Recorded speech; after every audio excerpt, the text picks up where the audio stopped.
A vicevoceira de Marea, Carmen Santos, xunto co deputado Juan Merlo, visitaron a lonxa de Testal unha vez iniciada a campaña marisqueira.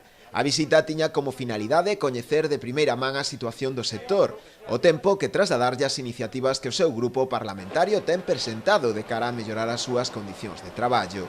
Dende Marea volveron a insistir na necesidade de que a Xunta de Galicia cometa dunha vez por todas o saneamento integral das rías. Xa o falamos antes da campaña, xa houbo colectivos como Plademar, como esta asociación que leva un pouco reivindicando a situación das rías galegas, en concreto a de Muros e Noia, porque como vedes hai un montón de milleiros de postos de traballo, de moitas familias que viven desto directa e indirectamente, as nosas propias familias, a miña propia familia.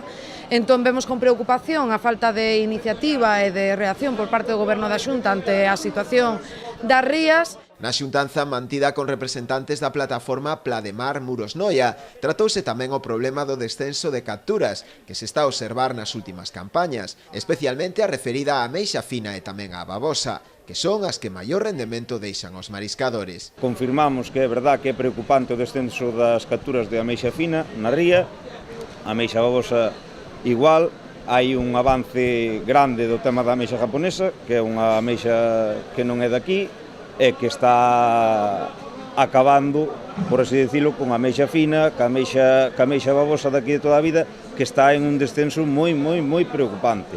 Unha ameixa que ten moitísimo máis valor, a fina e a japonesa, que ten unhas cotizacións sempre moitísimo máis altas, e a ameixa japonesa moitísimo máis barata.